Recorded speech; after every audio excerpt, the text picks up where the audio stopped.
이번 시간에는 Q&A 시간입니다. 여러분들이 학습을 하시면서 자주 질문하는 그런 내용들을 정리를 해서 설명을 드리는 그런 시간인데요. 기본적으로 실제로 질문을 하시는 것 중에서는 시험 문제에서는 그다지 많이 다루지 않는 그런 내용인데 많이 질문하는 그런 내용은 뺐고요. 학습에도 도움이 되고 또 실제로 시험 문제도 자주 나오면서 많이 질문을 하시는 그런 내용을 위주로 설명을 드리도록 하겠습니다. 5가지 내용을 준비를 했는데요. 첫 번째입니다. 첫 번째를 보시면 보링의 주상도라는 말이 나오는데 잘 이해가 안 갑니다. 왜 그러냐 하면 실문을 안 해보신 분들은 주상도를 한 번도 보신 적이 없기 때문에 당연하게 우리가 많이 나오는 이런 질문이라고 생각을 하고요. 주상도가 뭔지 자세히 설명을 해 주세요. 이렇게 질문을 하셨는데 주상도는 보링이라는 것에서 나오는 것이고요. 그래서 보링, 주상도, 또 보링의 목적, 보링의 종류 같이 설명을 드리고 주상도를 보여드리면서 설명을 드리도록 하겠습니다. 보링, 주상도, 일단 보링의 정의에 관련된 그런 내용들을 꼭 학습을 좀 해두시길 바랍니다.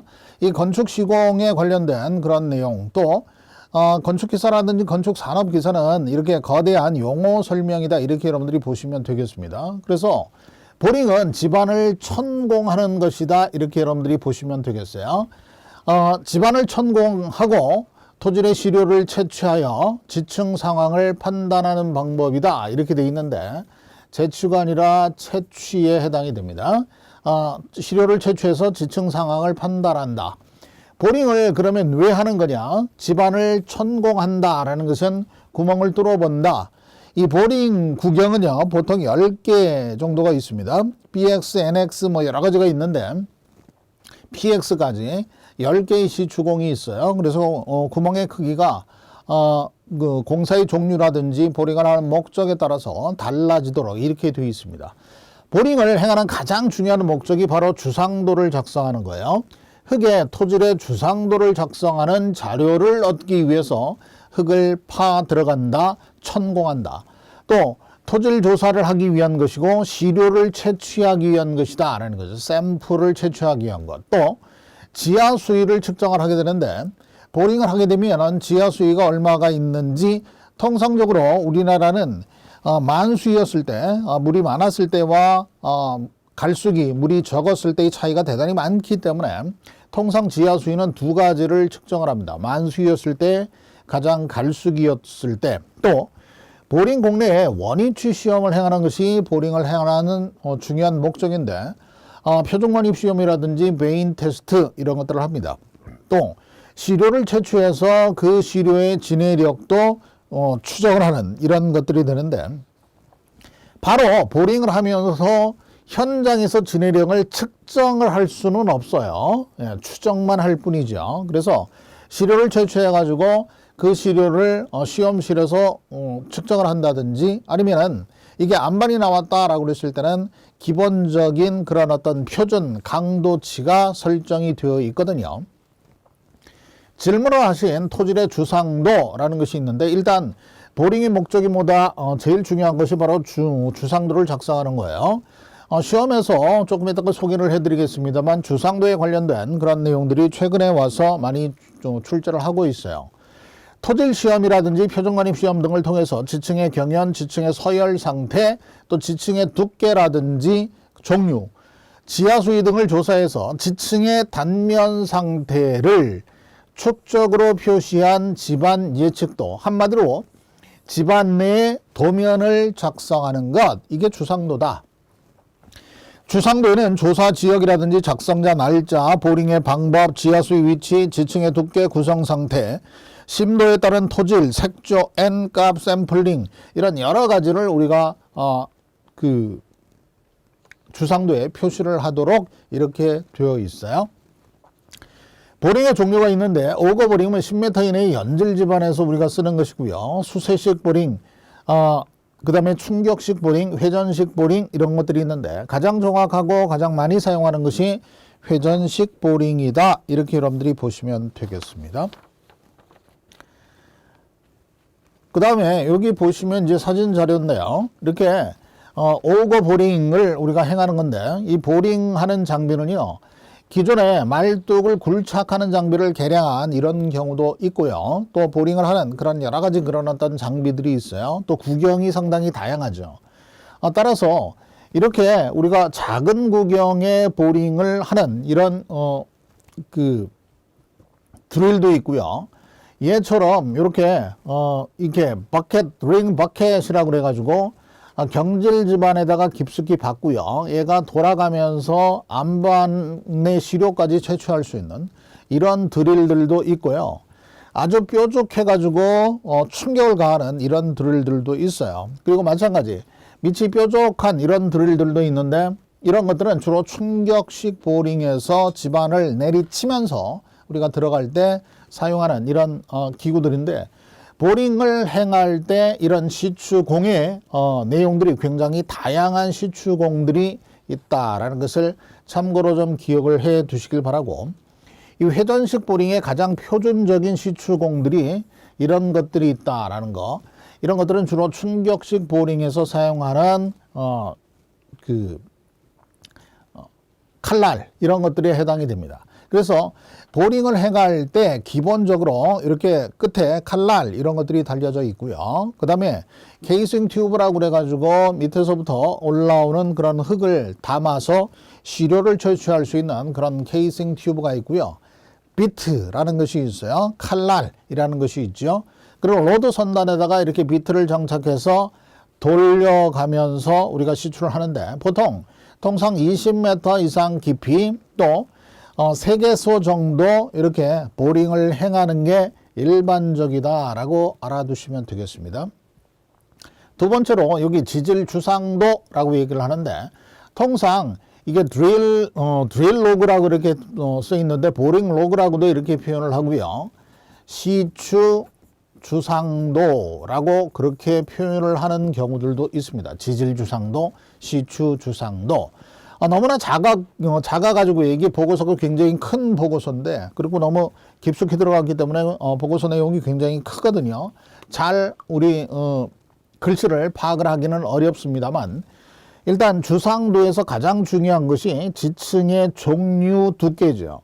여기 보시면 레벨이 2.3m까지는 매립층이다 이렇게 되어 있습니다. 매립층이라는 것은 백필 한 거예요. 백필 하는 거라는 것은 매운층이다 라는 그런 얘기죠. 거기서부터 1.3m까지, 즉 약 1m 정도는 실트층의 모래층이 나오더라 라는 겁니다. 그리고 거기서부터 약 4m 정도까지는 풍화토 이런 것들이 나와요. 그런 다음에 약간 굳은 안반이 1m 이상 연결이 되어 있고, 그 밑에는 연안반이 나온다. 그리고 연안반층은 그라나이트라고 이렇게 표시가 되어 있어요. 그라나이트라는 것은 화강암이다 라는 그런 얘기죠. 따라서 이 레벨을 전부 다 표시를 해놨기 때문에 이거를 계산해 놓으면 매립층이 약 2.3m 정도 되는구나, 실트층 모래층이 약 1m 정도고, 풍화가 된 그런 풍화토, 이거를 마사토라고 이렇게 얘기를 하는 경우들도 있고요. 이런 것들이 약 4m 정도가 나오는구나 라는 것을 아실 수가 있죠. 이렇게 지층의 종류라든지 두께라든지 색조 이런 것들을 전부 다 지층 설명에다가 디스크립션 란에다가 설명을 하도록 되어 있어요. 얼마 정도의 깊이 어떤 것들이 있고, 또 조밀한지 밀실한지, 그리고 색조는 어떻게 되어 있는지, 여기 색조를 표시하는 이런 란이 있습니다. 황갈색이다, 회갈색이다 이렇게 표시하는 거. 또 맨 끝에 보시면 표준권입시험 이렇게 되어 있는데, 이 사진은 표준권입시험에 시료를 채취하는 스프레스푼 샘플러예요. 이거를 스프릿 바렐 샘플러라고도 부르고 스프레스푼 샘플러라고도 얘기를 하는데, 약 83cm 정도 길이를 가지고 있습니다. 주로 스탠다드 페네트레이션 테스트라고 그러면 표준 관입 시험을 얘기하는 건데, 이렇게 SPT의 시험치가 지층이 교차될 때마다 이렇게 시험을 하도록 되어 있어요. 얘 같은 경우에는 이렇게 풍화토 이상 이렇게 되었을 경우에는 기본적으로 진해력이 대단히 크기 때문에요. 전부 다 맨 끝에 가 있죠. 그래서 이렇게 표준관입시험이라는 것은 우리 표준관입시험 샘플러를 30cm 관입할 때 우리가 들어가는 타격 횟수 값을 우리가 표시를 하게 된다라는 거죠. 그래서 이 주상도에는 대표적으로 여기 지하수위라는 것이 이렇게 표시가 되어 있는데, 지하수위라든지 지층의 종류라든지 상태라든지 표준관입시험의 N치 이런 것들이 우리가 기록이 되는 것이다 라는 거 참고로 꼭 기억을 좀 해 두시길 바라고요. 아까 얘기했습니다만 보링의 종류, 방법, 지하수의 위치, 지층의 두께, 구성 상태, 심도에 따른 토질의 색조, N값, 샘플링하는 방법, 이런 여러 가지들이 기재가 된다라는 거 확인을 좀 해 두시길 바랍니다.